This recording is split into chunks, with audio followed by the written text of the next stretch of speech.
Google employees criticizing their own company on an internal forum after shares fell nearly 10% this week. Messages and memes describing the effort as rushed, botched, and comically short-sighted. Now Google has rushed to announce its version of ChatGPT.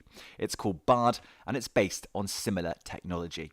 Alphabet, the parent company of Google, lost $100 billion in one swoop last week on Wednesday after the company's AI, named Bard, flopped after a test release.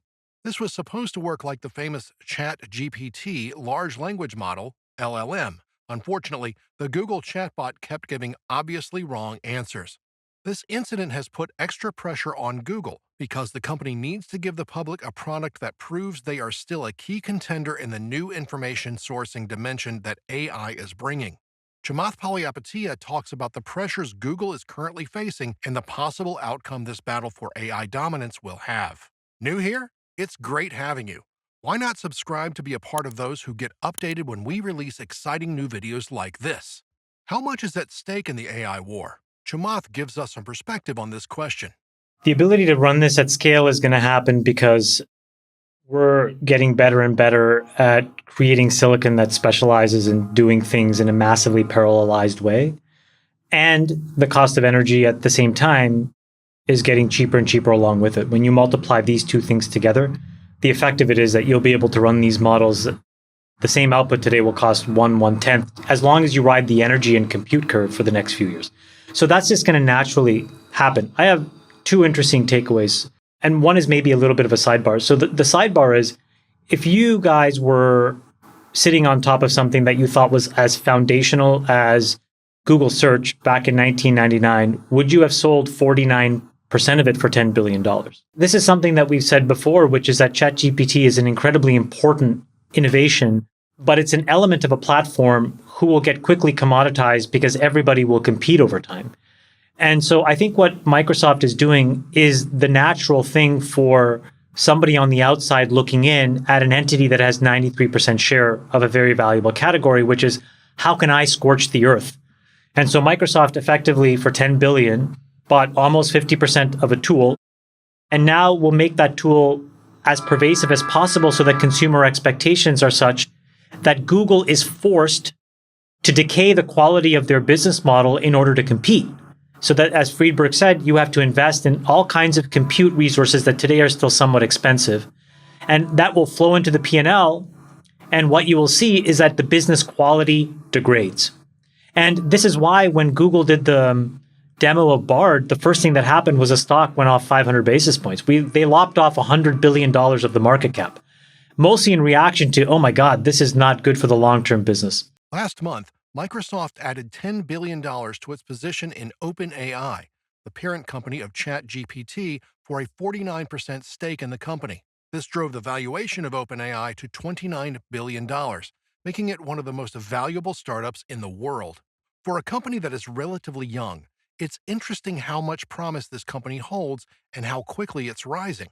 That's why it's even more surprising that OpenAI agreed to pay Microsoft a whopping 75% until they recouped the $13 trillion already invested in the AI startup.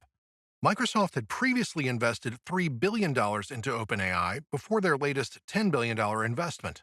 But is 75% not too steep? Who has the advantage in this deal? It's obvious that Microsoft got a really sweet deal. They would not only recoup their initial investment, but enjoy a 49% ownership. On the other hand, Google is struggling to enter the AI product market. The search engine giant already has several AI solutions that it uses for its operations, but not as a product for its users. This is what led Google to release its own LLM bot, which was developed to compete with ChatGPT. Unfortunately, the hasty release caused the company more losses than its rivals were already causing. The LLM bot, which was named Bard, really turned out bad. It gave several wrong answers to the queries it received and in an instant made investors lose confidence in Google, causing the company to lose $100 billion that day, a 500 basis points decline in Alphabet stocks. It seems Google would have to change its approach to the competition. Right now, if you look at Google's business, they have the best business model ever invented on earth ever for a profit company. It just rains money. This is a business that this year will do almost $100 billion of free cash flow. It's a business that has to find ways, and we kind of joke, but they have to find ways to spend money. Otherwise, they'd be showing probably 50 or 60% EBITDA margins, and people would wonder, hey, wait a minute, you can't let something like this go unattended. So they try to do a lot more things to make that core treasure look not as incredible as it is. They have 120 billion of cash.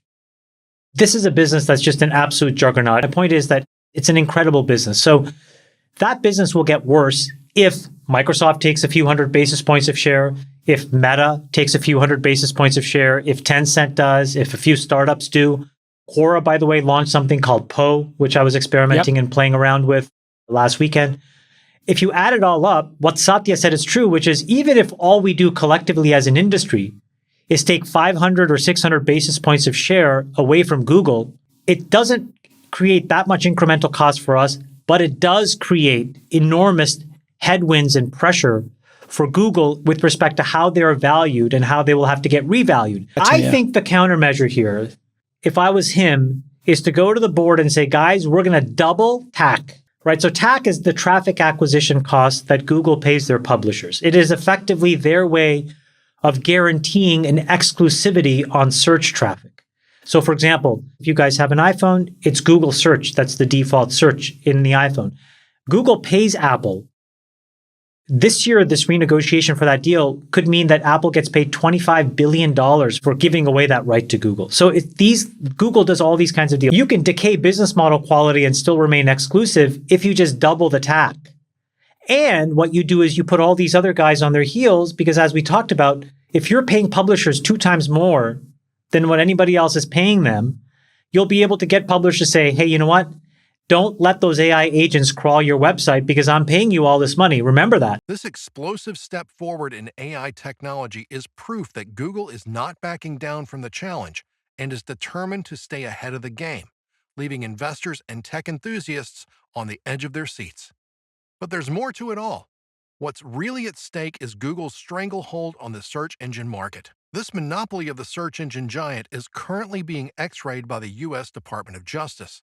The DOJ has sued Google for monopolizing digital advertising technologies. Obviously, the rising popularity of AI-driven LLMs is bringing awareness to the monopoly Google had enjoyed over the years, and we are beginning to question how information is being used by big corporations like Google. Next, Chamath talks about the issue of copyrights and how information is used by third-party companies. When you look at transformer architecture today, every LLM that you write on the same corpus of underlying data for training will get to the same answer.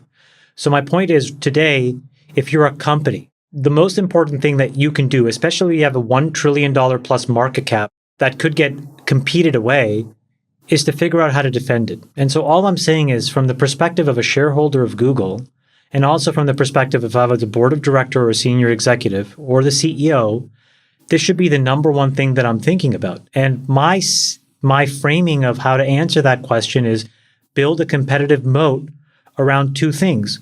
One is at the end, which is how much money and what kind of relationship do I have with my customers, including the publishers, and can I give them more so that number 2 is I can affect who they decide to contribute their content to. So you're right. Let's assume that there are 5 of these infinite libraries in the world. You mean non-public content? How important, and also public, how important is it if Quora says, you know what, guys, I've done a deal where my billions of page views and all of that really rich content, Quora has incredible content, Google's paying me $2 billion a year, and so I've decided to only let Google's AI agents crawl it.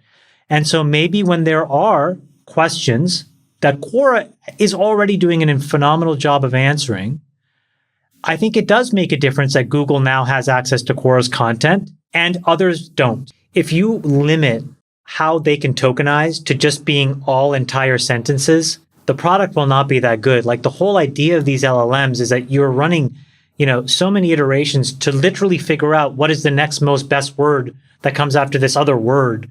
And if you're all of a sudden stuck with blocks of sentences as inputs that can't be violated because of copyright, the product will not be as good. I just don't think it'll be as useful. In the coming months, a lot of issues will have to be ironed out, especially on the rights of the information these LLMs are using. This will be the central battle, and the winner may take it all.